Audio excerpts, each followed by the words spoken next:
Cash.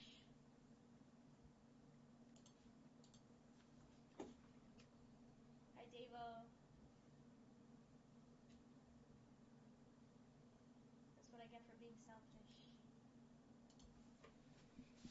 I have an inside out play, man.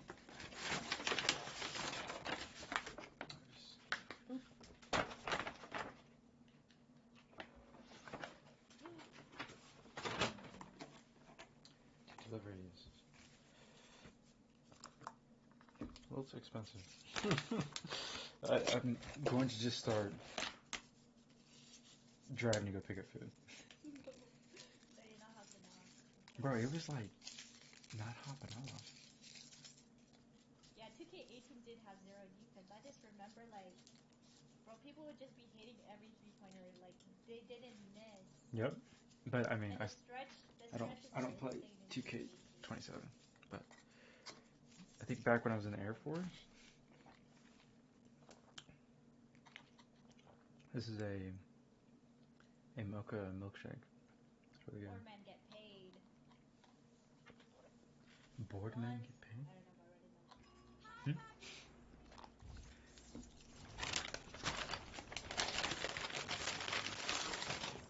I said board men get paid. To give your table a clean feeling, start with a round brushes. Power can use that or B. Round cleans better by surrounding each tooth to remove 100% more pressure. Superior clean. Or B. Brush like a pro. Commercials. Oh my goodness. 1 minute. I need to separate the. Hold up. This is the edited videos.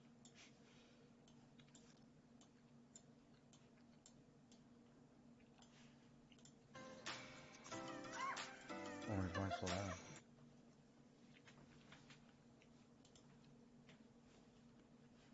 I have to watch this in the beginning because I already watched a part of it.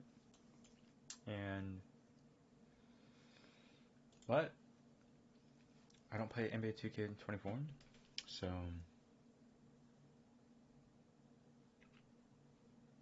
Topeka has. I can't remember where I saw her perform. I think she was on ESPN.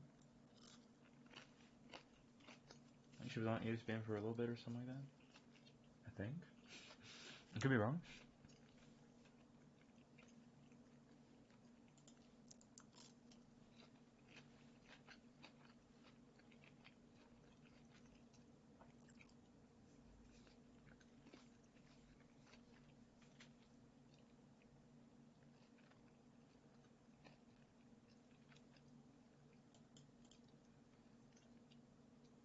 The UK flag?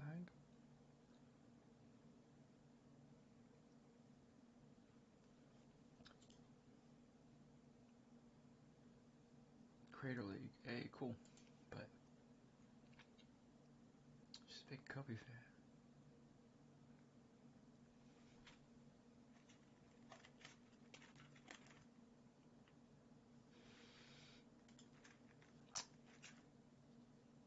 Respect. I respect Kobe. Kobe gave the highest praise to Stephen Curry in terms of like the last great Is someone open there? conversation that they had. Kobe said something like before he passed, he said to Steph Curry, he's like passing the crown as a point guard to another point guard, right? Or shooting guard to another guard, or guard another guard. He was like he's like, don't be fooled by the facade of Steph Curry. He was like, he may look like the babyface assassin, but he's like underneath that, he's like, there's a stone cold killer underneath those eyes. And I'm like, oh shit, only. Damn. I was like, I feel like I was there. She said, damn, like I shoot. Oh shit. Play. Alright, not again. I'll give up the 2, I don't care.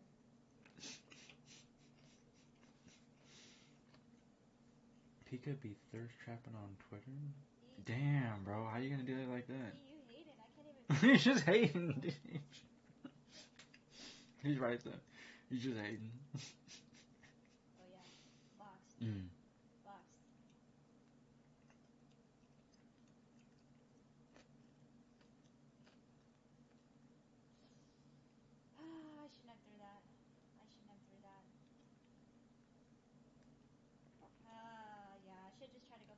Wait, but she's up. Her team's up. Oh, way to get it back. Whoa! Her team's up. This game is crazy. What? Do you see what happened to Aiden? That is insane, bro. Honestly, that shit is crazy.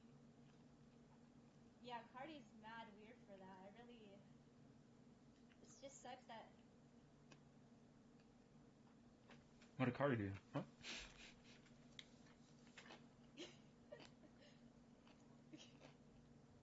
I mean, how do you host like streams like that? Like, and not just be so awkward. Like, I feel so bad for like Aiden. Like, shit's weird.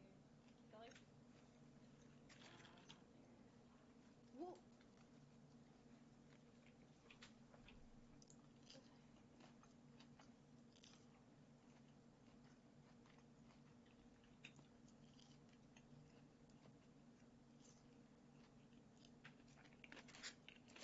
Pick up the drop. I was like, huge shout out to Kai, because Kai went from like, just a streamer to like hanging out courtside with Drake. Like, holy shit, you know what I mean? Like Kai went from just like chilling to just like hanging out with Drake on NBA, basketball front court. I'm like, oh shit, bro. So it's pretty good stuff. That's pretty good stuff. Alright, wait. I'm trying to. What? This dude Tom's on crack. What? I'm in a box? No. Just, I don't get how Neon's famous anyway, bro. That dude is not funny. I don't care for Neon either, so I don't blame them for that. Illuminati then says, Tony also tried finishing Aiden with the scratch card. He was like I don't know what that means. 2K streamer Neon, and then he does like kick now, but I don't know. I don't play 2K. Like I said, I think at one point. I go for my twos. That's what's wrong right now. Yeah, you gotta focus on your twos. Well, you gotta focus on your 10-foot and 6-foot jump shot. It's kind of what. Damn, that was a good dunk. Right there. But yeah, like people need to. There's a skill set. So like, okay, can you dunk 1 foot out, and then can you dunk 3 feet out? Do you have a 2-step dunk? Or do you have a 1-step dunk? Or do you have a 0 jump? So a 0 jump is when you don't pivot or commit any kind of attack on offense in basketball, and a 0 jump is from 1 foot out. And then your first move and second move and third move will usually be within 3 feet. And so the next move you teach your center is either a 1-step or a pivot dunk, and you have to teach them the right technique. Because if you teach the big the wrong 0 jump and the wrong pivot dunk and 1 and 2 point dunk, then they're fucking up. So in the NBA, for you shit coaches, how you teach your bigs is such a pivotal point of the game. So if your rookie is a center and you do not teach them properly how to play the NBA, they're a liability on defense. And then they look bad, but actually they're ready. It's just you as a shitty coach can't teach them. Not to Topeka, but to NBA coaches that are fucking idiots.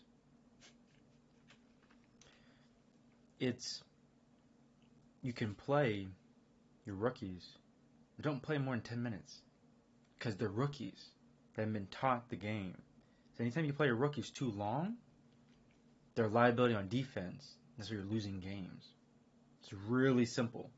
Veterans have so much resiliency underneath them in the NBA that any veteran has the defense already in place because they've been doing it for 3 or 6 years. You just pick up your veterans that are at 7-year mark.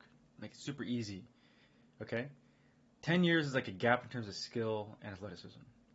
But, don't get me wrong, I mean, Steph Curry and LeBron James is pushing it further, but they're like, because they get paid a lot of money and they have a ton of a staff around them, I swear that helps kind of prop them up too, in a good way. Imagine you're getting paid $50 million a year. You would then have 3 different massages, 3 different workouts, 6 different doctors, surgeons on call. You'd have like 10 nutritionists. Literally, 10 nutritionists studying like each limb of your body and measure, like, just $50 million a year towards you. Trust me, it's going to also give you the added benefit.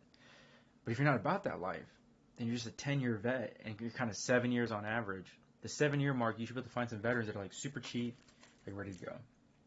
And so for GP2 and Chris Paul, CP3, Gary Payton, the second in CP3, they've both been injured. So it's like you were going to go into the season with you would have a core of veterans kind of ready.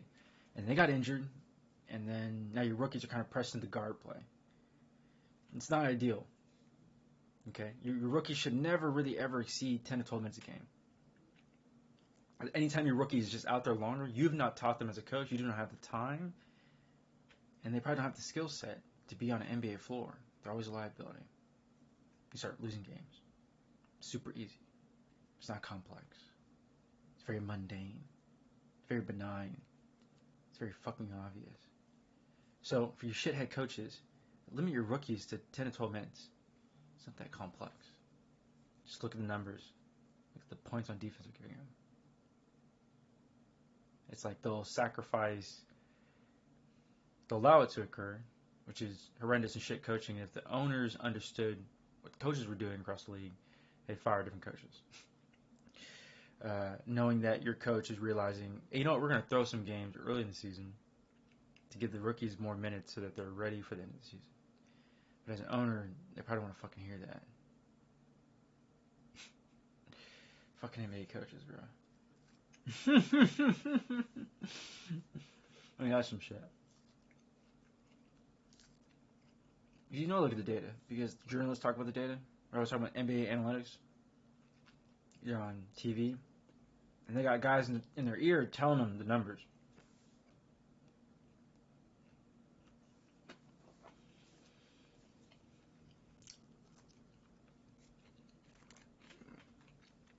For some odd reason, Coach Kerr cost Stephen Curry 3 MVPs. People are like, what? I'll explain it as simple as I can in like one sentence. Coach Kerr the past 8 years would take Steph Curry out of the fourth quarter. That cut down his points for the season, costing him 3 MVPs. In the past 8 years, Coach Kerr has taken out Stephen Curry and Klay Thompson out of the fourth quarters so many times that the points they lost cost them awards. If that was my head coach, I would have fired him a long time ago, because the 3 players, Steph, Dre, and Klay, took the Warriors from $400 million to $8 billion. So you fire Steve Kerr.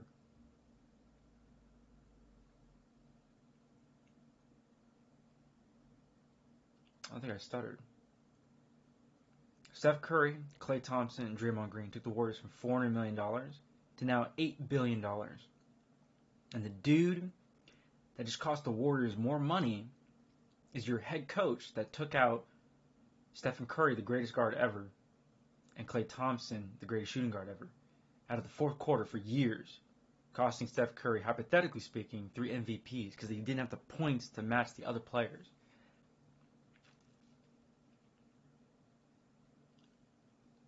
And he did that because he didn't want Steph Curry to surpass his best friend, MJ.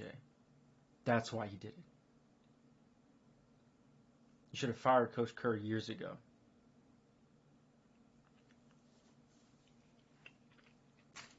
Holy shit. Check this out. You want to see the racism in the NBA? Up close and personal? Mark Jackson had a winning team. They fired a black head coach who had a winning team in the Warriors. And then they gave a perfectly well-crafted team. You see the racism in the NBA? Perfectly well-crafted team for a black head coach to thrive. Black head coach that was going to get 4 NBA championships. And they handed the team over to Steve Kerr. You see the racism right loud and clear in the NBA? It's right there. Because even years later, within 2 years ago, Draymond Green did a podcast. Him and Steph Curry, and they talked for like 3 hours. And there was the instant key to the racism in the NBA. Because they talked about it didn't make any sense when Mark Jackson was fired. Because they went over it and they talked it. It was a 3-hour conversation. And they were like, in the 3-hour conversation, they talked about 30-something minutes. It was like 37 minutes. And on the subject of 37 minutes about Mark Jackson, they were giving praise to like a father-like figure. That they were young athletes and young men. And he taught them how to be businessmen and adults, how to carry yourself, and taught them offense and defense. And so I think something incredibly special was occurring. Mark Jackson being not only like a father-like figure and a mentor and a great person, a great head coach, and a genius teacher. He had taught Draymond Green and Stephen Curry everything they know. You're only as good as the tools that you're taught. And the racism in the NBA was like, and we can't let this happen. The racism in the NBA was like, Disney perfect movie, black head coach, teaching offense to Steph Curry, teaching defense to Draymond Green, like two proteges, maximizing their skill set. And he would have a black head coach win 4 NBA national titles. But the racism in the NBA was, and we're not let that happen. They severed that connection and put a white head coach in place. And then the final key piece, Steve Kerr admitted his own guilt, his own admission. He talked about in an interview that if he was the coach of the Knicks, he'd have been out of the league in 3 years. That was the final key to the piece of the racism in the NBA. God damn.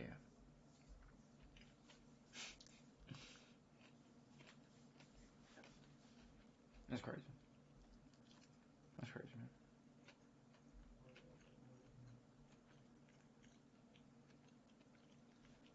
The final thing I put together was when I interviewed Steph Curry and Draymond Green talking about it making sense why Mark Jackson was fired. They had a winning record.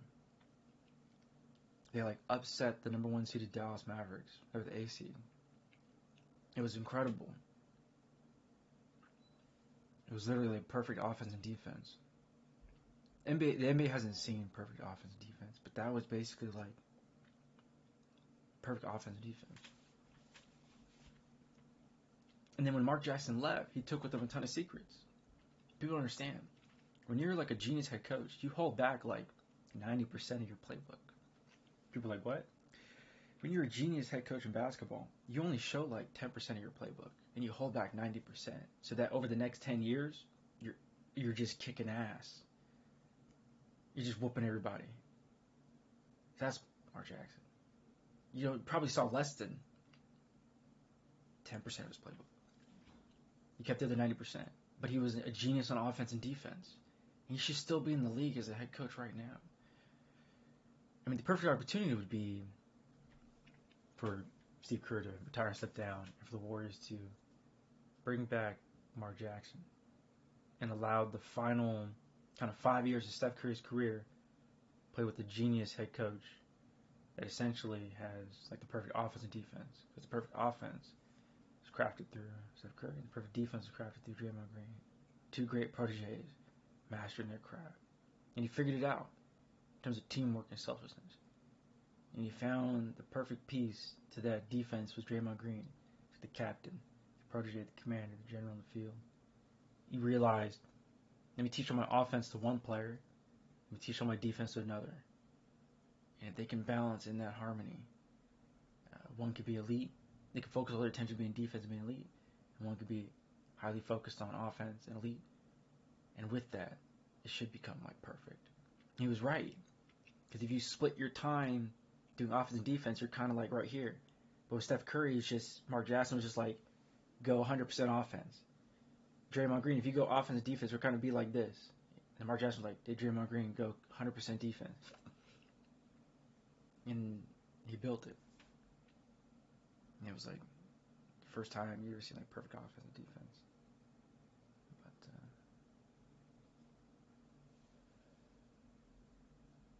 But, yeah.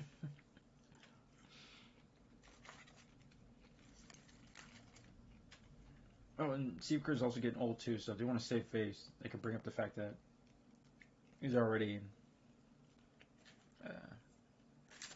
been sick and out of the hospital and all that. They want to save face, they could just use some like health excuse for Coach Kerr to walk away from the game.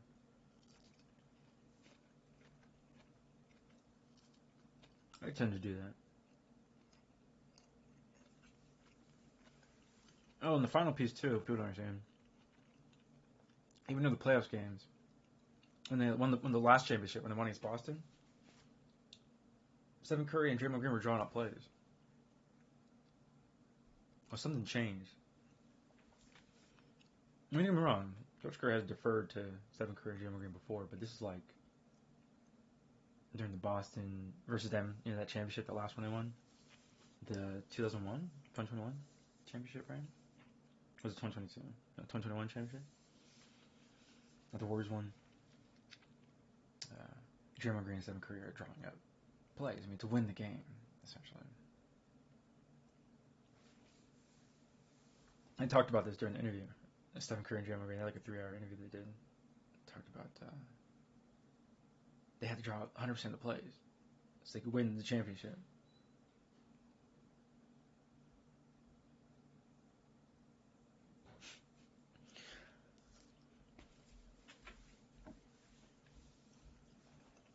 Well, in the toughest moments, the players didn't look to the coach. In the toughest moments, the players didn't look to the coach. In the toughest moments, they all looked to Steph Curry. And in the toughest moments, all the players in the championship, they looked to Draymond Green.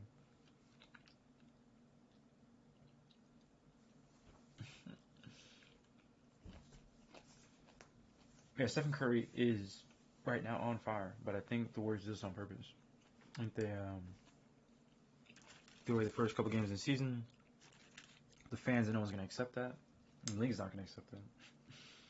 Just to give the rookies more time. And they knew, hey, you know what? We're going to lose these games either way. They're going to play rookies heavy minutes. And at the end of the season, hopefully as the season has gone on, they've kind of worked out. But hypothetically, it could work. Where you have the Warrior rookies playing such heavy minutes early on. Sure, it could cost you games. Statistically, rookies are going to come with just bad defense, just in general. They don't know the speed of the game, the plays, defense, offense. And then, as the second half starts for the Warriors right now, Steph Curry's kind of ramped it up, and teams have beaten them, rightfully so. But it makes sense because if the rookies are pressing the play now for the Warriors, they had already shown so much footage earlier. So with the fact that the rookies are playing heavy minutes in the first half of the season, you've given a ton of defensive data, to your opponents. Versus like what the Warriors should have did is just have heavier practices for the rookies and then ease them in the middle of the season. You do this. You play a lot and you kind of take them away. And you play them a lot and you kind of take them away and you play them a lot. So you should have did, what the Warriors should do, much better to show the rookies like 4 games and have vets play 4 games.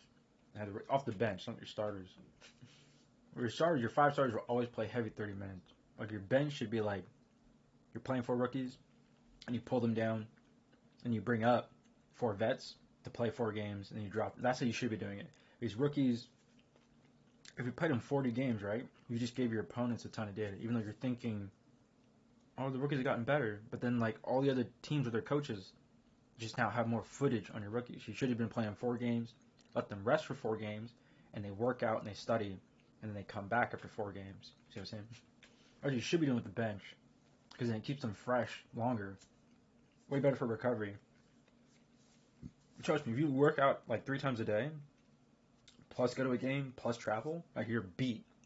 You do those 5 things 5 times every day in a week, you're going to just burn out. So you play your bench like 4 games in a row. Then as your bench rest 4 total games in a row. They'll skip the next 4 games with your bench to do. And you know what the league does? You can do like a 10-day contract. They do this on purpose to cover injuries. You can bring up 4 vets on 10-day contracts, allow them to play on the bench really quickly, and just fresh legs. But your starters are starters. Your 5 starters still play 32 minutes. And your 4 rookies rest for 4 games in a row, and they get to sleep, study, get better workout, recover, and then they're ready to go the next 4 games. So you really have fresh legs. Like just in terms of fresh legs, like you really have the runners just running. You see what I'm saying?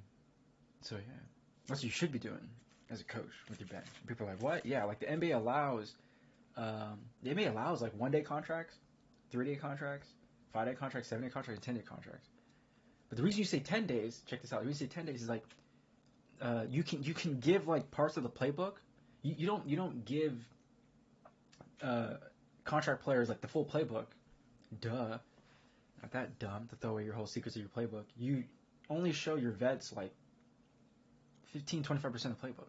And then you're good. People are like, what? Your vets are on the bench. They're going to play so many sets, offensive sets and defensive sets. And if your team isn't running offensive sets or defensive sets, then they're idiots. And so your vets only really need to look at 25% of the playbook. Or let's say even 5% or 10% of your playbook. You don't show them the whole playbook. You just give all your secrets to someone who can just sell it to an NBA team. You don't do that. And then on top of that, if the vets already understand a lot of the lingo in the NBA, then you really don't have to show them a playbook because they'll understand some of the old school language that's applied when it comes to their position on the court. But yeah. What the Warriors should be doing is they should be doing everything in their power to bring back vets that were a part of the last championship squad. And trust me, those vets will want to be on the Warriors because they feel like Otto Porter Jr., the Warriors should do everything in their power to bring him back as a vet for the bench. He strengthens the bench. Allows the rookies to rest, and he could be on a 10-day contract. And you do this right before the end of the season. Otto Porter Jr. already knows Mr. Automatic, already knows the playbook. He's still in the league, so 10 days before the season ends, you'd want to, do everything in your power, like trade for him or bring him back.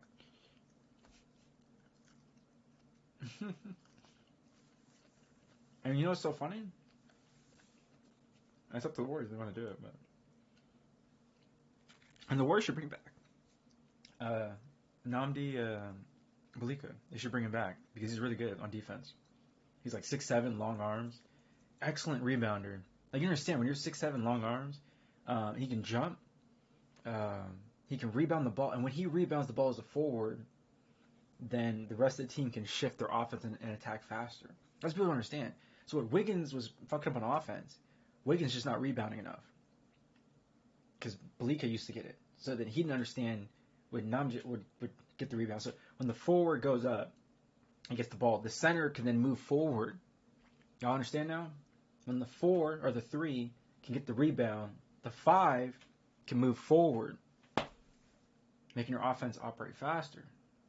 But because Andrew Wiggins wouldn't fucking do that, the Warriors' offense slowed down.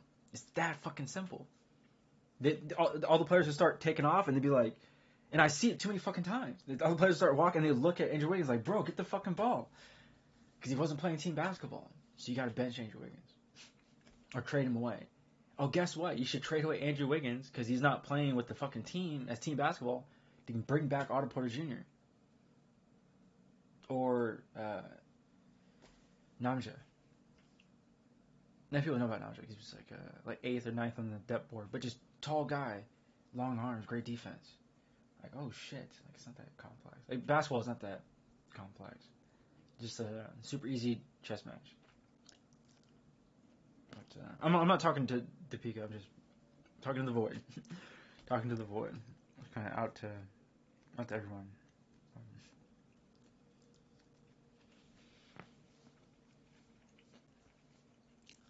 Alright, with the headset turned off, that's funny.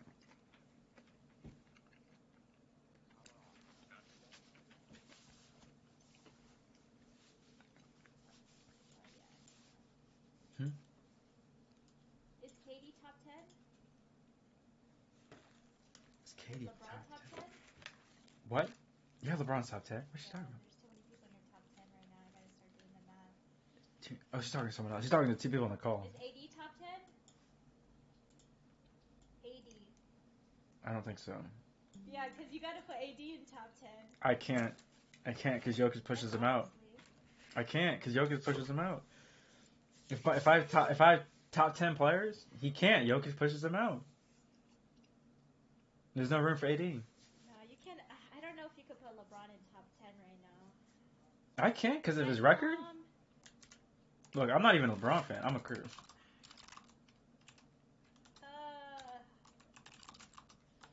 me see. I'm trying to do the math right now. Okay, now no. Jokic, Embiid, Luka, SGA. Yeah. See?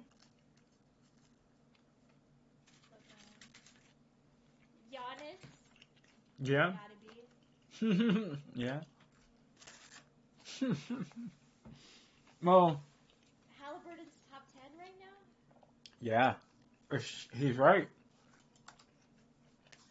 Oh man, I'm taking notes. Taking notes real quick.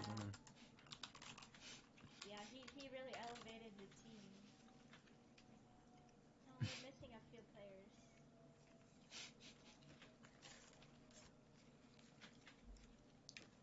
Who's in the East, bro? Like, I feel like East got some bums. Kawhi. I have Kawhi. Oh, Mhm. fuck.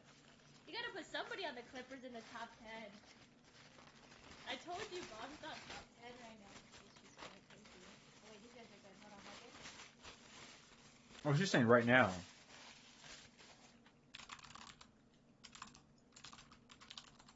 His shots. I don't think PG can put 50. No, we But put no. like I'm not 6 even. already.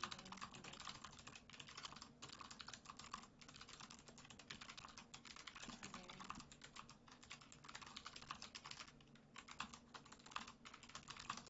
Oh, give me a fade. It's okay.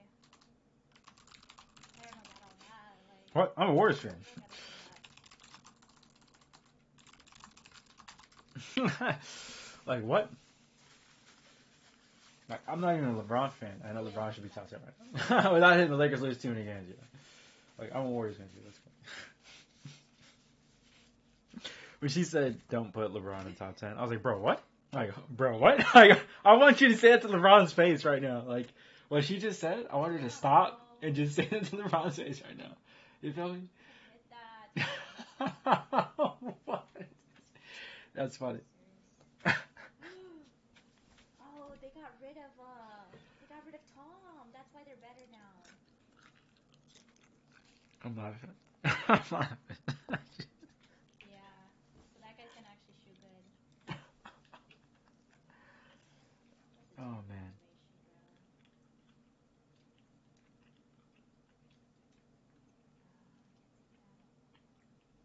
She's evaluating the NBA animations. Ain't no way.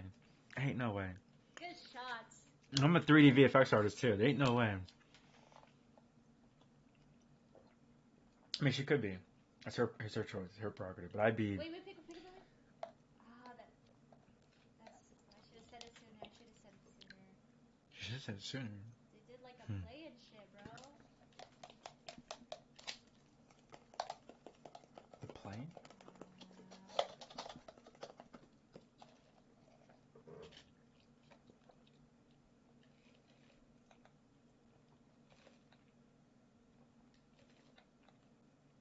I understand. She had the easy layup.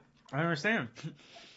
I'm totally. She's goofing right now, man. If I was a head coach, oh my goodness, Unboxed. she's goofing. She's goofing right now. What is Topeka thinking right now? Alright. What is she thinking right now? Don't to the. Alright, let me lock in. I gotta sit up now. Interesting. Okay, she's thinking. Fires away. Shit. Pass. Speaker goes in. Oh, Topeka has the ball. Alright. Outside play. Opponent. It's a tie game. The ball's in Topeka's hand. Just sits back. She's relaxed. Half court. Drills past opponent. Outside. Fuck. Blinkers has the ball. Kick back to Topeka. She's dribbling. Dude with the helmet is doing something. Oh, she shook him out. Shit. Wait, why'd she? Nothing's there. What? Huh? Yeah, I understand. She like, had the shot. switch it up. She had 3 angles. I'm confused. Oh, he's backdooring the shit out of me. Yeah. Uh Okay, huh. watch that. Hold up.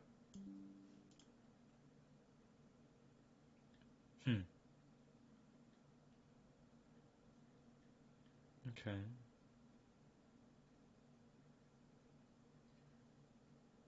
What's she thinking? Alright. Oh. Why didn't he Oh. The opponent's up by 11. 24 seconds. Alright. Oh, now I can hear her friends.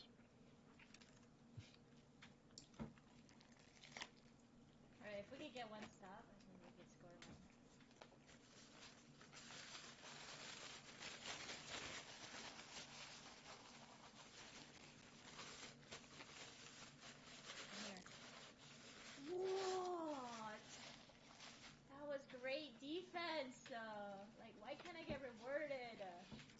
Oh, that's deep.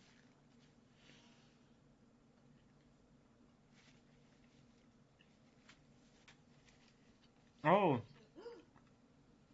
she got it. What she free? She got it. I know, that was such a good play. That was a good play. That's okay. It's okay. Reaching foul. Yeah. Damn. Maybe if you have your hot sauce, you might have taken it. Not even though, actually. I'm just. Someone pick up the drop. I'm playing high. Okay. Oh, I should have fucking knew, bro. He wasn't going for a three on that. Give me ISO. Okay. She's doing her thing. Topeka. Oh, wait. What? She's being too twitchy. She has a shot.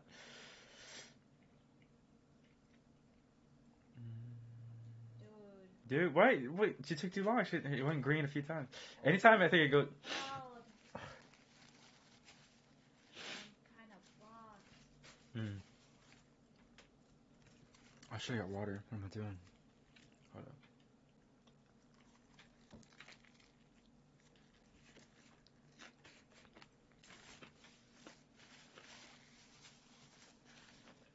I have take now. I have take. I might do an ISO. Hmm? I'm building.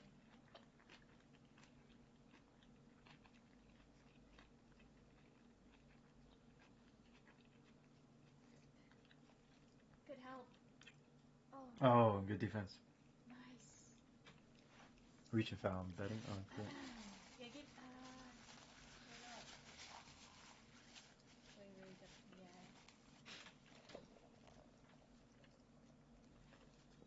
It's actually really good basketball. Because everyone like knows what they're doing. Oh. That was terrible. That should have easy layup. I did have the dunk. Fuck! Is Topeka okay?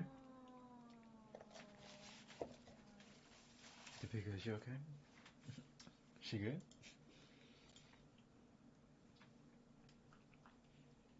Hey, she has a I appreciate the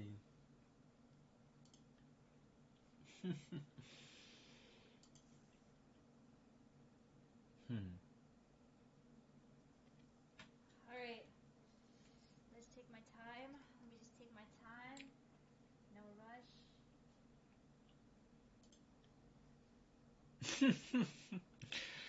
Interesting.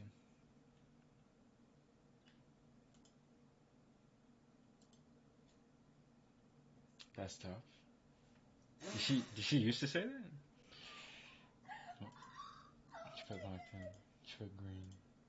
Her card in 4K. Bro, what? Hold up.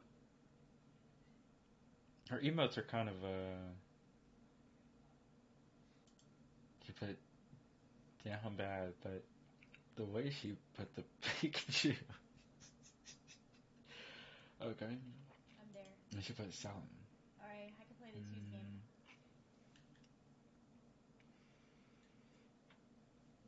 Bro, what's bailout on? No. Oh my god! Let Topeka do her thing. If you pay for the 2,000 people waiting package, one table is free.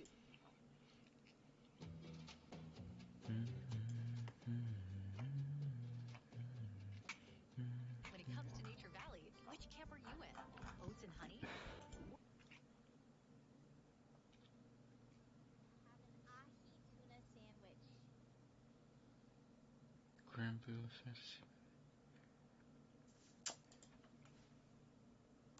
Yeah. That's some good stuff, I tell you. It's a big lettuce. Mm-hmm.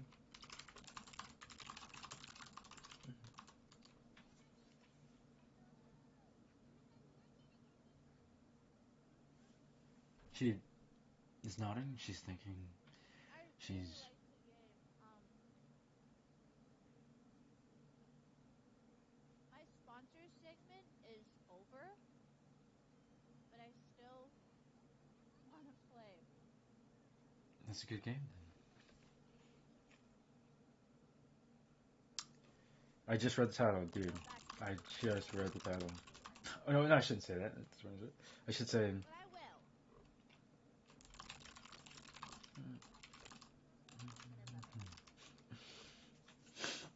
Whatever. Nice. What RPGs too? Did she? She dyed her hair.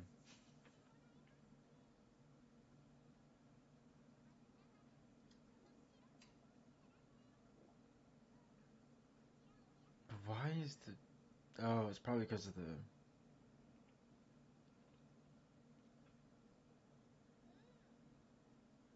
They give me a card?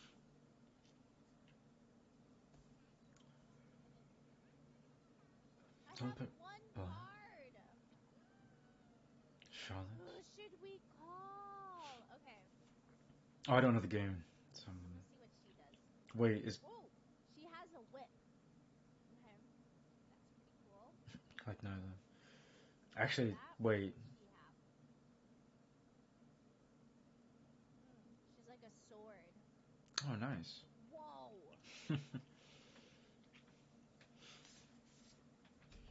This guy has two swords. Oh, you know what the problem with the game is? I already know what the problem with the game is. There's no people of color. They're all just.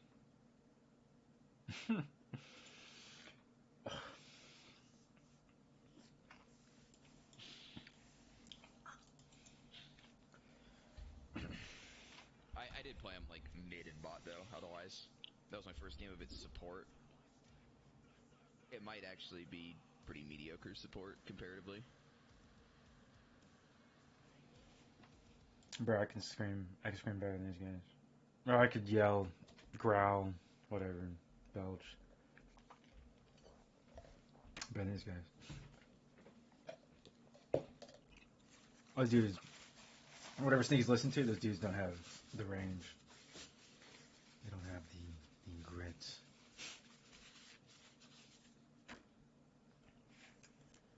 So yeah, something like that.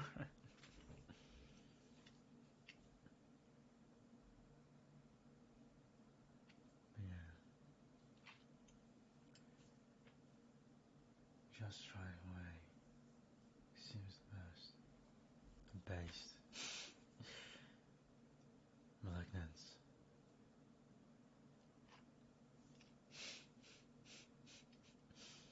Whatever Sneaky's listening to, those guys just don't have the range in their voice to scream. They're trying to. I've listened. Oh, really? What? I've listened to hardcore music since I was like 8 years old. Hardcore music since I was like 8 years old. And so, and before that, the predecessors of hardcore. Uh, Sister schooling me on everything that is grunge or punk or rock and taking me to shows when I was like a teenager.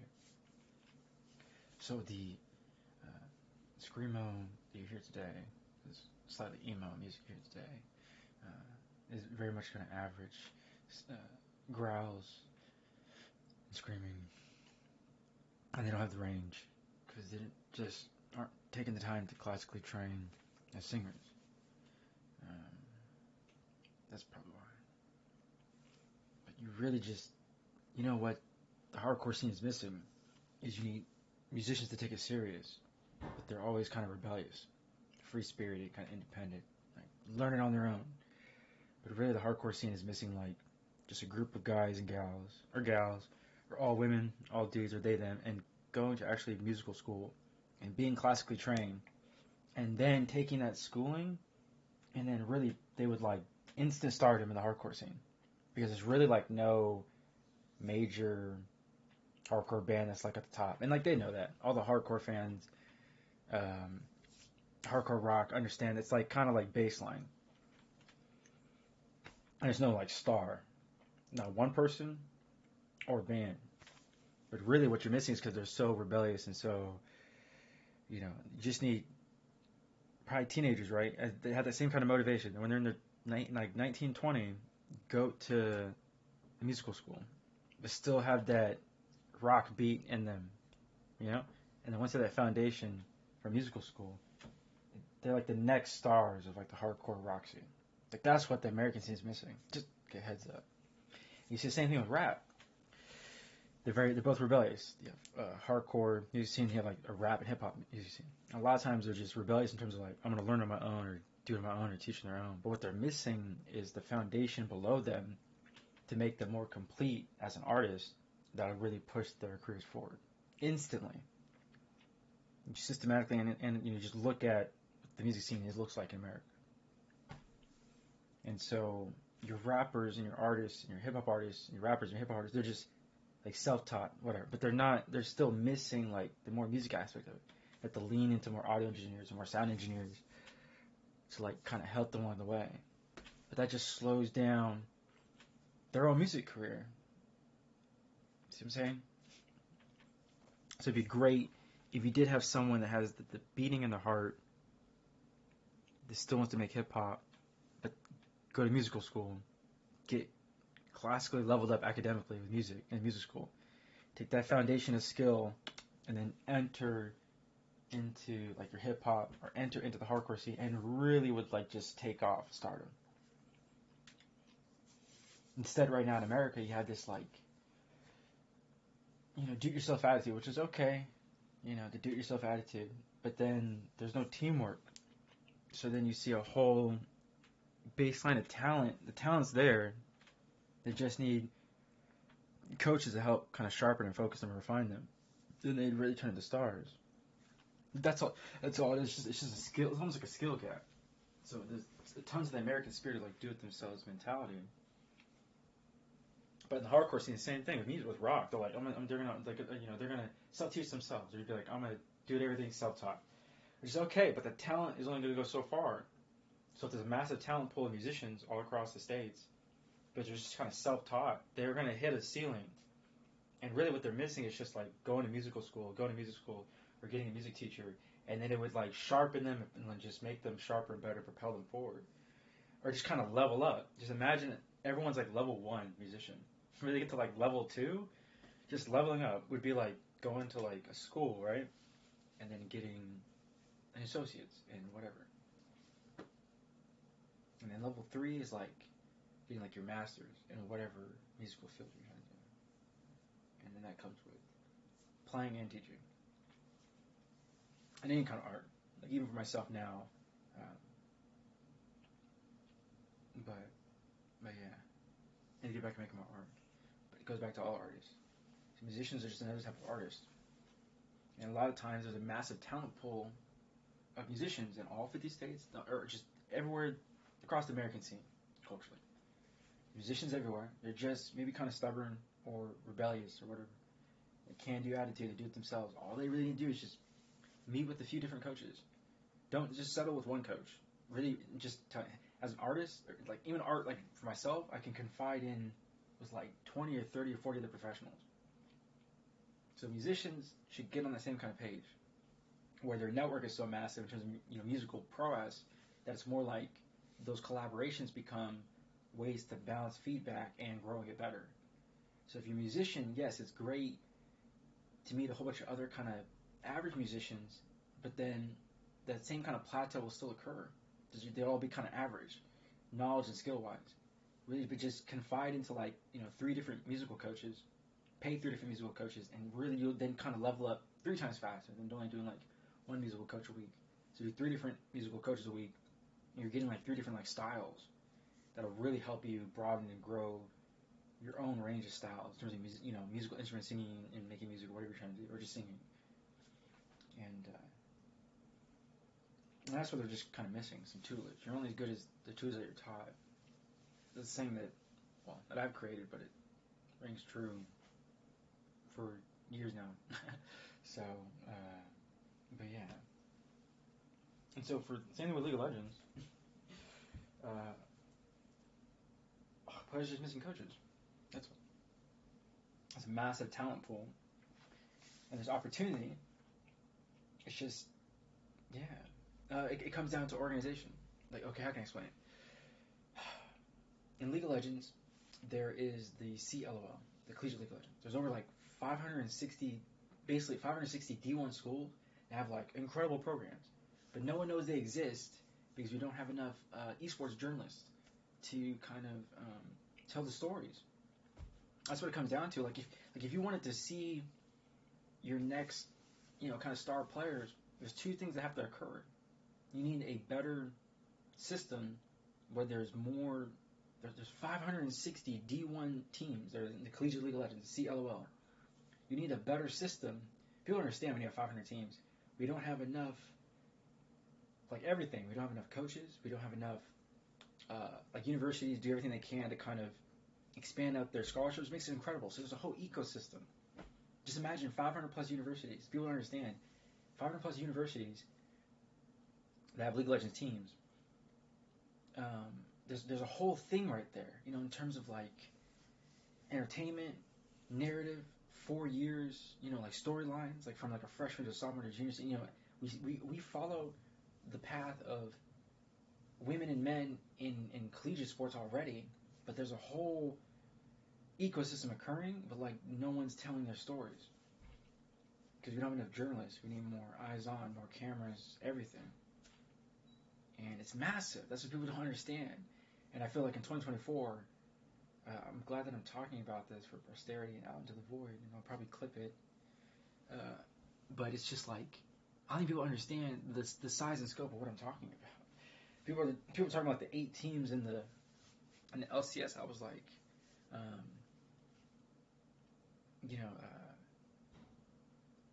really, what we need is just another tournament system to cover it. I understand that the CLOL has their tournament, but like, there's so many teams that like even during the summer would probably be the best time. People are like, what? The summer would be the best time because then you can have these really cool tournaments. If I was to project out to the future, the summer is the best time because then some university students are out, and then a lot of other students are also kind of out. So really, you'd recruit, in the spring, January, February, March, and then in the summer, you'd have League of Legends tournaments during the summer because you have a massive base. So we're talking like, if you had the top 1,000 players in League of Legends, right, and you built a tournament for the top 1,000 players, do you know how many teams that is? It's 200 teams, right? Divided 5 by 1,000, it's 200 teams. And with those 200 teams, you can then do a ranking system where you just take the top 100 teams. I'm sorry, no offense. So you have 200 teams, you take the top 100 teams, you cut it down again. And before they even play, check this out, before they even play. And then when you do that, you have then 500 players, right? 100 teams, 500 players. But people are probably thinking, should they play it out? Not so much. You need to lock in the rank. People are like, why does that matter? Because if you don't lock in the rank to those players and you recruit them then, you're still, the influx is up and down. So they're just, how can I explain it? Make it easier for everyone to digest. Make it easier for everyone to fucking understand. Because humans are stupid. You recruit, in the summer you'd want to design and build up maybe a non-profit or startup that'd be a summer kind of like, summer League of Legends tournament. Another kind of event. And if Riot Games would okay it, what you're basically allowing is another organization to come in. Okay, how can I explain it? There was like the AFL and the NFL. And the AFL kind of like failed, and the NFL kind of absorbed them. I'm just saying, hey, look, the LCS is doing their thing, right? But like imagine you had just another tournament in the summer, where it's 3 months, and I say it's like Riot Game approved and all that, and it's just basically made up of 100 teams. And these 100 teams, the whole point is at a certain checkpoint, like probably go like January, February, March, April, end of April, the last day of April, you lock in the ranks for League of Legends. And check this out. I'll make it even easier and like just easier for everyone to understand. When you play League of Legends, you're already on this account. Okay? It would even hyper incentivize people to play on one account because you want to be in that top 500. It would lock you in. So imagine you're playing ranked and the top 500 players get locked in the last day of April, and then a tournament kicks off for the summer. And there's backups. You know what the backups are? The other 501 players to 1,000 players on the rank ladder.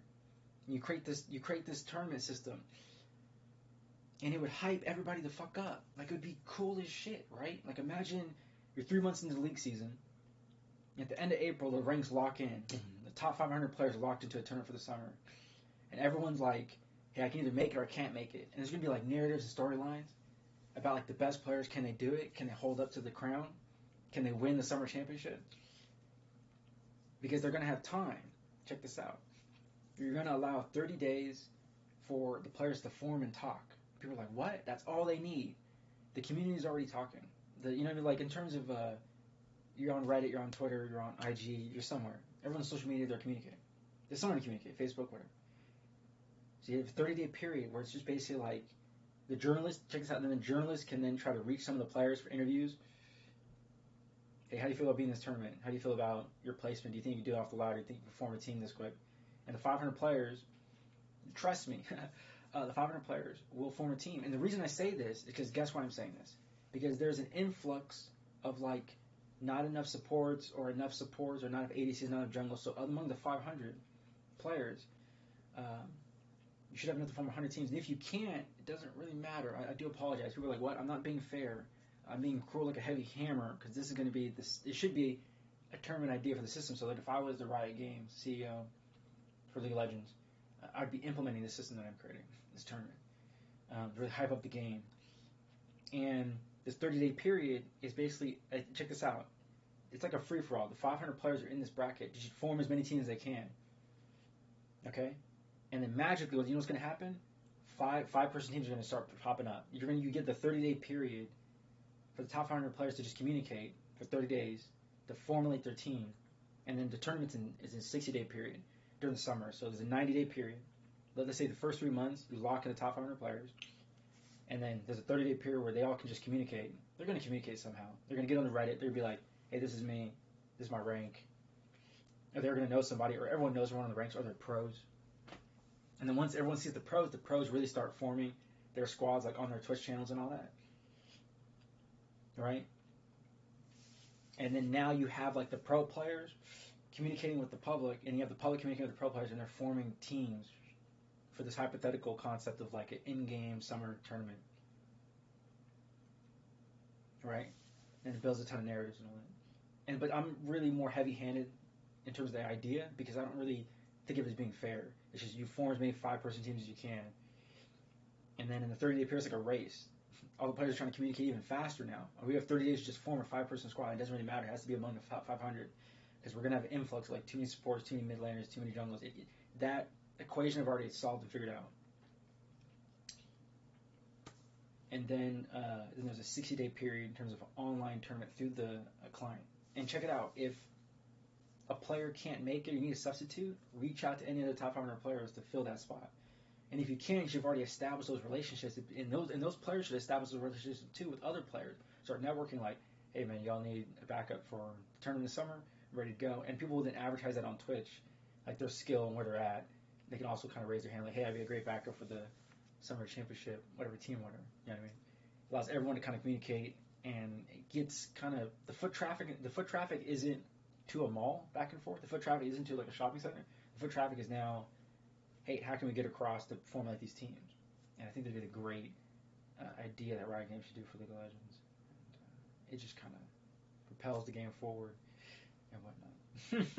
And at the end of the summer of a 6-day period where you're doing this, I think it'd be pretty hype.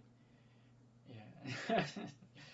And then trust me, I think other people would like, once they see this and kind of understand it, it would be, and then it would kind of generate even more kind of, it's great for the ladder. It's great for ranked ladder. It's great for the narratives of the players themselves and people on Twitch and Twitch community, and it just kind of gets the ball going in terms of like people fandom, or just kind of where they're at too. And I guarantee you, I know it's gonna sound kind of funny, the players that are going to be like in the top 500 are usually the Collegiate League of Legends D1 players. That's a lot of them. And they get to kind of have their own narratives and storylines, and they get to fight for some, play for some. It'd be pretty cool, I think. But and in your summertime is your best time to do it because everybody during the summer is just super enjoyable. And then if Riot Games wants to do something really cool, then of course that own end of summer championship, could be those 5-person teams, of course, coming back to the LCS Stadium or whatever. So stuff like that.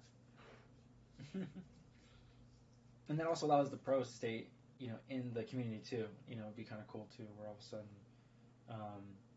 a play, that makes it a really cool motivating factor. It allows players that are fans of other pros to try to get into the top 500, to then maybe have an opportunity to like be on their team and play like a summer in-game League of Legends tournament.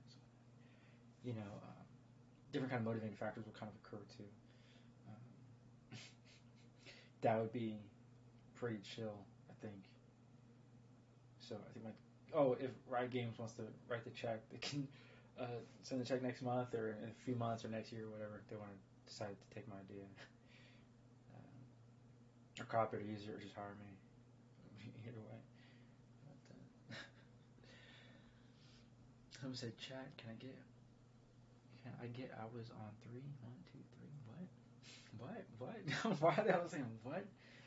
What are they doing right now? What? Oh, Dark. I think people also say his name wrong too. It's kind of funny. Oh wait, enemy players play Maokai. You can't play Maokai jungle. You know why you can't play jungle? Because you can only play top and support Maokai. He's a Vanguard like fighter tank, but because he's a Vanguard fighter tank, he actually should not play for the jungle. You could probably try to make Maokai work in the jungle, but Bear's a top laner. Maokai, because he's a Vanguard like fighter tank, he counters other fighters. That's what people don't understand. So Maokai can what's it called? Oh damn. Now, who the heck's playing Orianna in 2023? Damn, Orianna got the kill and walked away. Damn. Azir messed up. You know why Azir messed up? I'll tell you why Azir messed up. Azir should have pushed the Orianna back to the tower, not towards the river. You feel me? Like, why? Like, what? You know what I mean? Like, Azir should have pushed Orianna back to the tower, not towards the graves. That didn't make any sense. I think about it. And if the Orianna was ulted back towards the tower, then the subsequent position would be the maximum damage output that would occur from kiting your opponent, and the target's got a really good stun. Boom, engage, kite, engage, kite. Oh, sneaky dropping attacks. What? Interesting. Should have layered the ability better, but he did not. Canceled. I think 3 autos. I don't think he counted the ones that I said. The auto before and into and out of the bush because he had a control ward. So your opponent's there, right? But you walked up and you were within range to attack, but you could have attacked twice. You only attacked once, and that would have been 3 times. So if you place the right control ward, you then engage, attack, and as your opponent sees you, you move, attack, and as your opponent moves you, you get a 3rd attack. But Sneaky messed up in terms of his layering of his attacks because he saw the opponent go into the bush, which means there's opportunity to attack, and he didn't. And then he goes into the bush when he knows the opponent's going to lead the bush because the opponent's going to see him, fog ward. But he's not layering his attacks proper. And you do that by, in terms of, I guess people call it ganking or pathing, however you want to think about it. He can make it a river, I think. Whoa.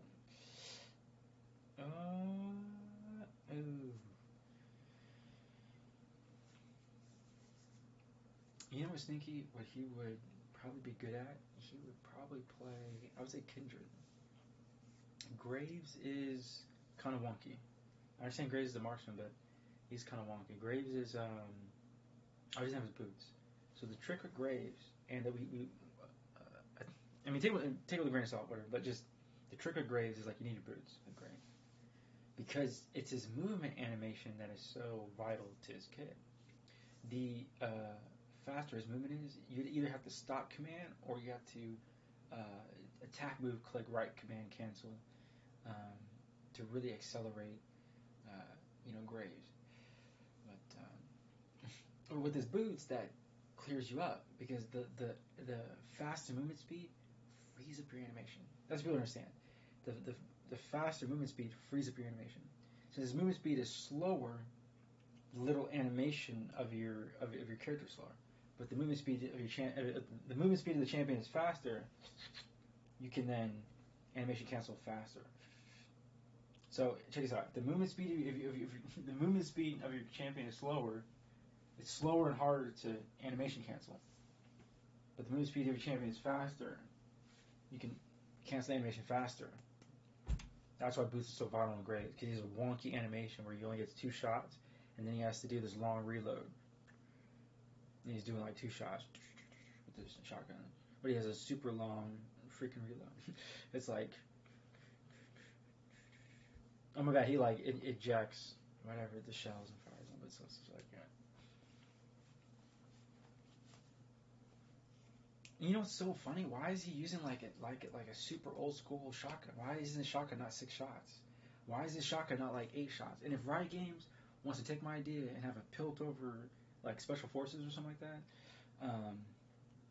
or a pilt over SWAT guy, he should have like, he's probably gonna have like hex tech guns, whatever, right? Like, why haven't we seen other hex tech guns? If Caitlyn has a sniper and Graves has a shotgun, why isn't there not like a pilt over SWAT team that has like hex tech submachine gun or hex tech rifle or whatever? You know what I mean? That's kind of would it make more sense for League of Legends as a champion? And then wouldn't Piltover itself have their own army that would have their own kind of soldiers, right? Versus they have like police. That should be a champion too, but or I was thinking they should do like a Vestian that's like chemically or physically enhanced, but like a little bit different. But I think they're gonna do that already. I think they're gonna bring in. There was a human character, and that's probably the saddest part. Is not the saddest part, but you could. Actually, I think they are doing another Vestian or something like that. The reason I bring that up is like we're always gonna have human characters, and they need to balance out the ratio between human characters, creatures, and kind of hybrids. Because if you don't, I mean, I guess it's up to them how they want to play. Just have the full population of the game. Because there's like, if you can balance out into thirds, I think that'd be best. I think if you have a third of the characters as human, a third that's like monsters or creatures, and then a third that's like hybrids. I think it's a good balance of the game. Because I think people are kind of fed up with the fact that there's just too many humans in terms of like champions. But that's just, I don't know, maybe we should run another poll. But yeah.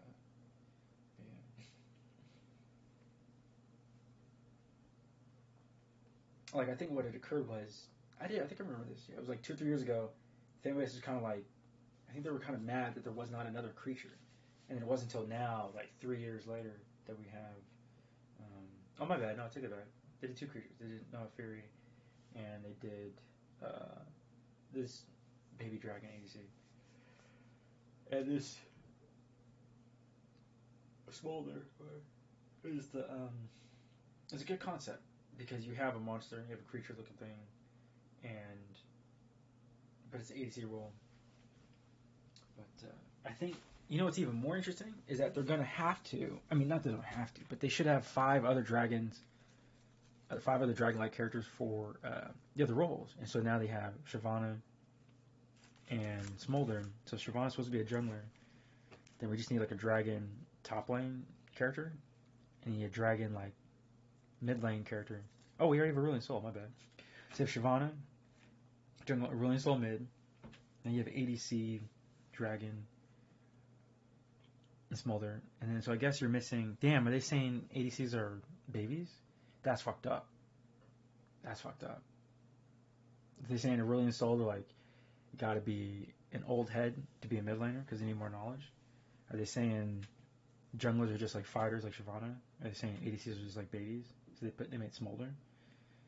I don't know.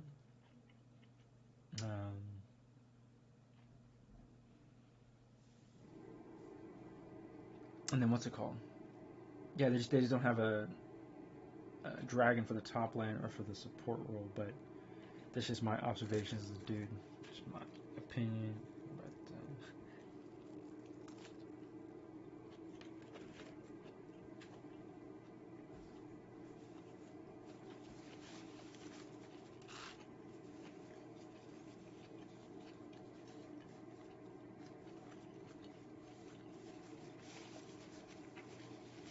is there a voice interaction if there's Shyvana Aurelion Sol. And Smolden. You know what's so crazy? I should play. You know what I actually like playing? Galio. My other brother was, like I said, a diamond top laner, diamond mid laner, and he did recommend years ago, and I never did it. He recommended. He was like, "You should play Galio mid," and I was like, I thought it over, and I just never really put my thought process into it until now. I was like, "Oh, nice, Azir." Oh, this is why you want your mid laners to learn Azir. The sheer damage output from his attack speed capable soldiers just sliced and killed and skewered that Orianna. So yeah. Oh, you know what I'm missing? There's supposed to be this like foam. It's like a wire mesh.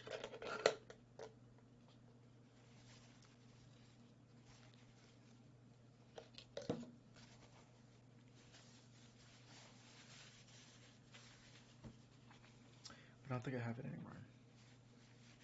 I also need to get something to drink. Okay, this is. And the game's not over. Just a heads up.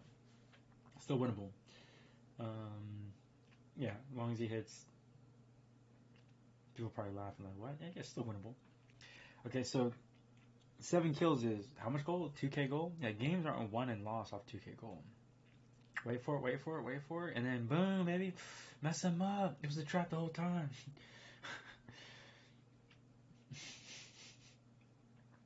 Oriana, you done messed up. Oh, damn, what got him? Oh, the Graves got him. Damn. It's a cold world, man. That's a cold world. Oh, shit. Wait, why is Rengar still alive, bro? Fiora didn't fight. Fiora has way too much health for all that went down. Fiora didn't fight. Damn, bro. Yeah, Smolder's doing mad damage. Holy shit. That freaking dragon. Oh, he's 6'2". They gave an attack damage focused dragon. It shoots fireballs. Or that shoots, it spits fire or something. But the Fiora didn't fight. Fiora had too much health for how much that had occurred during that fight stretch.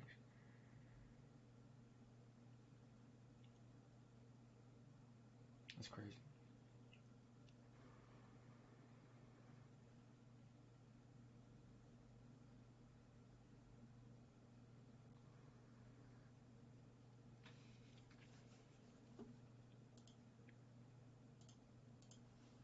What? Oh, shit. My bad.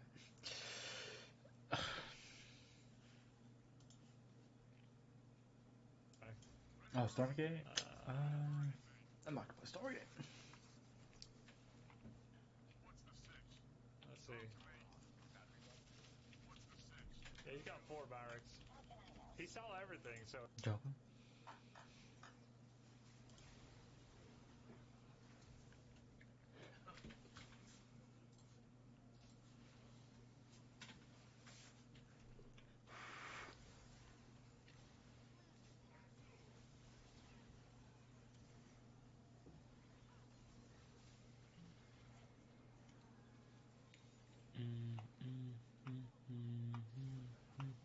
You know what? I probably could be the better CEO for Riot Games.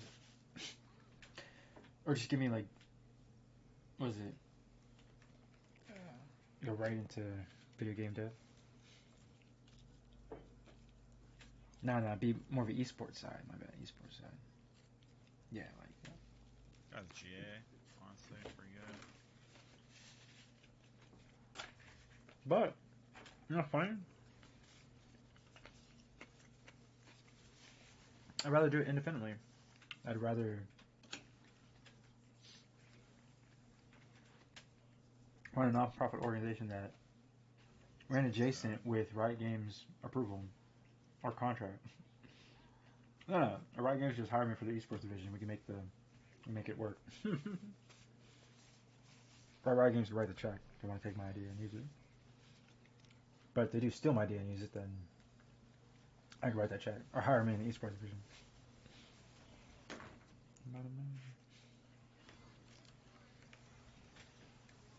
Someone said, I'm not leaving this I'm chat just not until doing fucking Doka damage. is going to bed. It's 50 armor and it's 200 damage. I missed my QE, but like my hammer Q did fucking nothing there.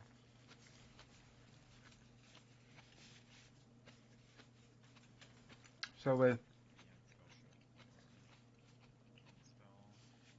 Spell. wait, what is the build on? What is the build on Jace? Or sometimes the build isn't evident. I've already pointed this out before. You top lane? Yeah.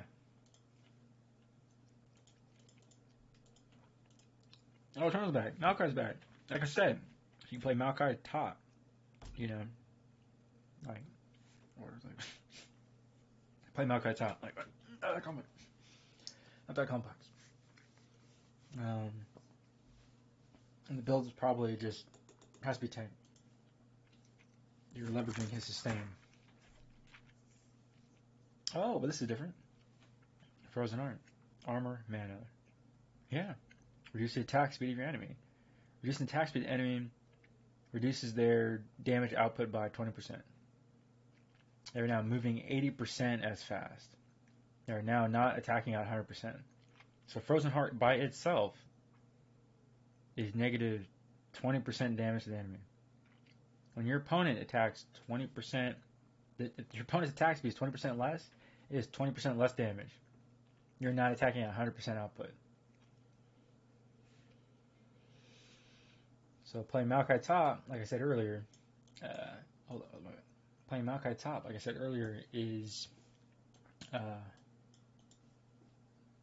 utmost, not, I don't say utmost importance, but it's just kind of like a, hey, Maokai top is literally you become the tank, and then you just dominate the game. But I think Zach's probably the same when Trent's probably, but they're probably both going tank, right? No, Trundle is fighter focused. People are like, what? So to understand this, Trundle is a Vanguard tank, but he's technically a fighter tank, like Maokai, and so he can go into the fighting core. And so all of his spells are to engage. You know, auto attack, focus, heavy. You take the fighter tank, and then you're going like fighter heavy. He has 24% increased healing. So for Trundle, you do want to increase his healing because 25% increased healing. Let me say it again. He has 25% increased healing. So all the pros know you do not fight him in his frozen domain. But to any other top laner, when they see that stat, they're like, bro, I get 25% increase in healing? Are you freaking kidding me? No joke. That's Trundle. He can, his all the pros are calculating like the zone space control. His W is a massive circle. You don't want to fight Trundle in that circle. But check this out. If you can wombo combo, if you can layer your stuns or your CC with a Trundle with other, of course, champions, then Trundle can then carry the top. So this is, if you're trying to run, you know, and it's a fighter build too, and so top laners will love that. You get Ravenous Hydra, 12% lifesteal. You get 20% increased healing already. You get your TP, and you go balance. So Triforce is balance. You're going to get your attack damage, your attack speed, which increases your DPS output, health, ability haste, spell blade, and then you get enhanced 200% increased physical damage, and already it pairs well with your Q.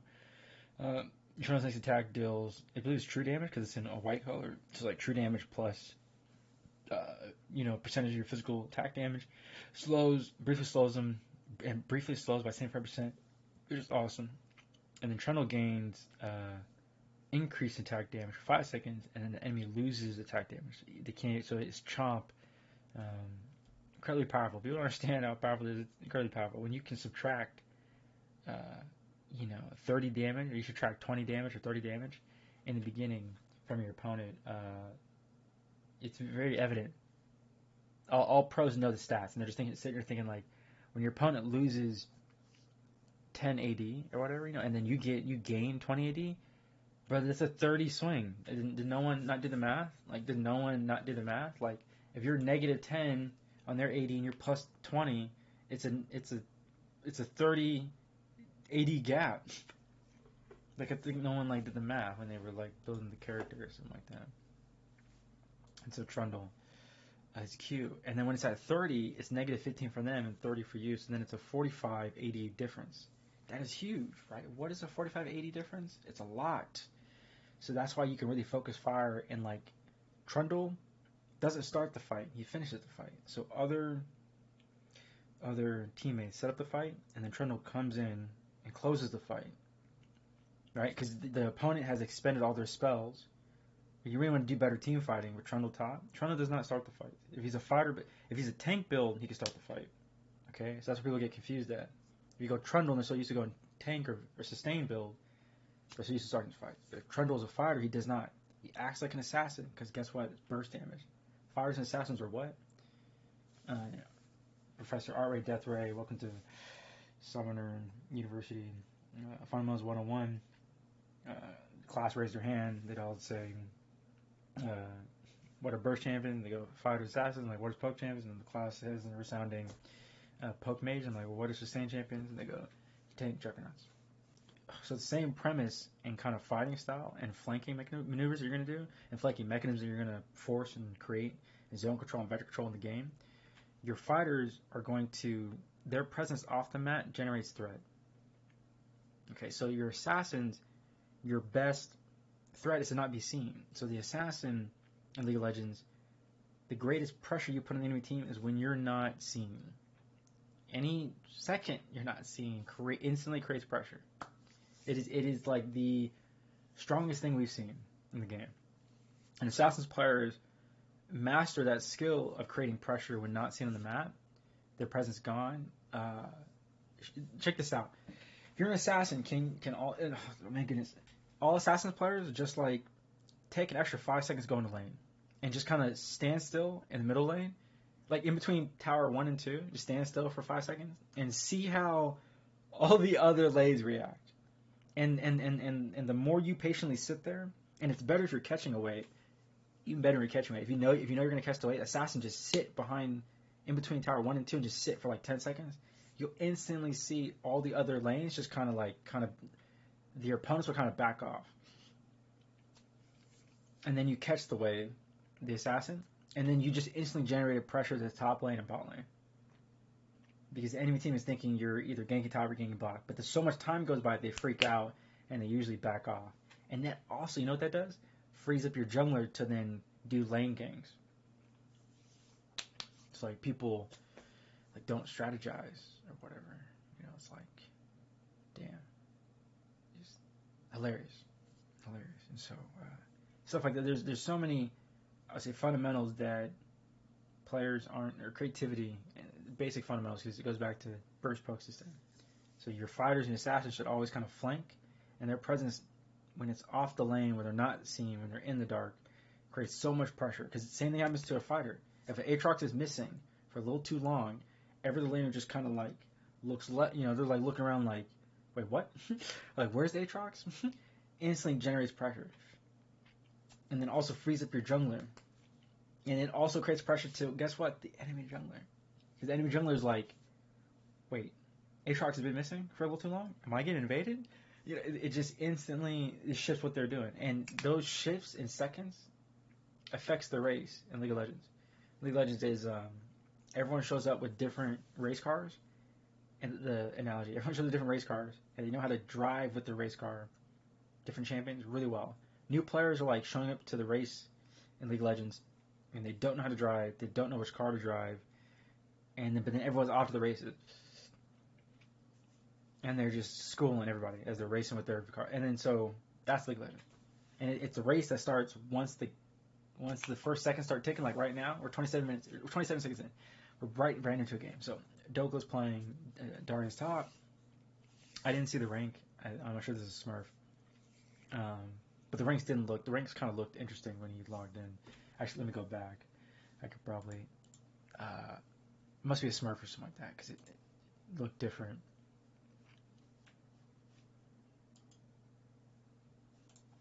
Okay. Yeah. I think Diamond Masters, Grandmasters. Nice. This is about right. People are like, what? Well, they're Diamond players that are becoming Master Tier players, so they rightfully deserve to be here. And you have Grandmaster players. This one's, and then different. They put different symbols for each one. GMs or Grandmaster players. GMs.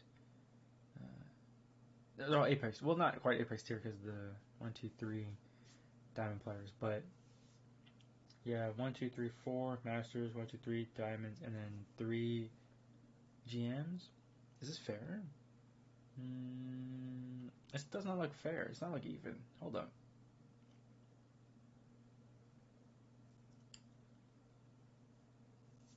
Is it because I can't balance it? Hold up.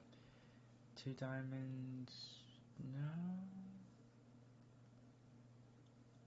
I still think it's unbalanced because of the 3 GMs.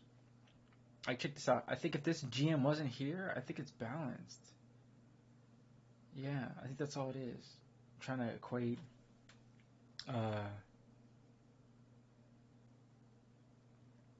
Yeah, this GM doesn't need to be here. If this GM was Master Tier or Diamond, or M Tier, however you want to call it.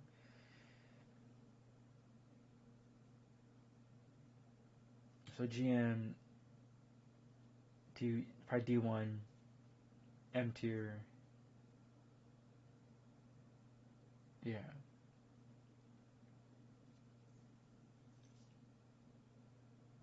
Yeah, if this player wasn't here, then you could easily have one of these two, and then it would even out no matter what. But this makes it imbalanced, so Doko's team should win. It should be favorites to win. League does that too in terms of like LP position, but it's like so dumb because like why? Why is it in there? It makes no freaking sense.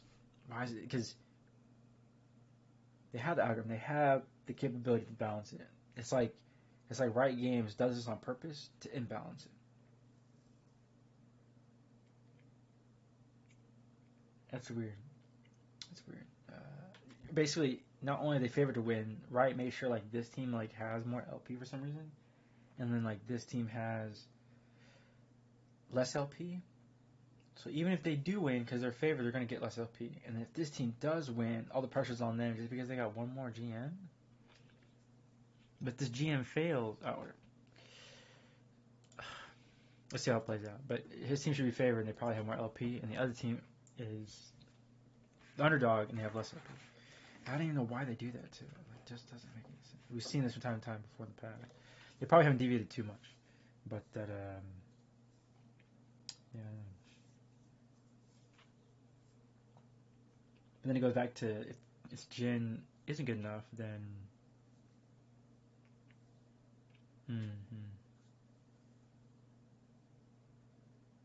signals enemy has vision here. But why would he type 620 Ghost?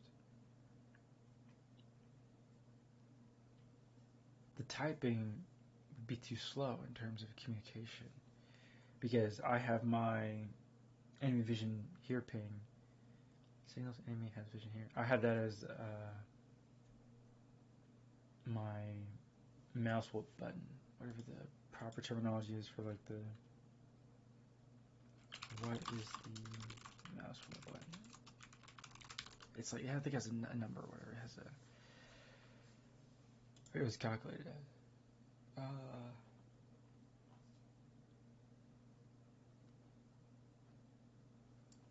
I have to open up League again to tell you what. It's like P3 or something like that. I don't know why it's like so a different number. I think it was M3 or P3. It's such a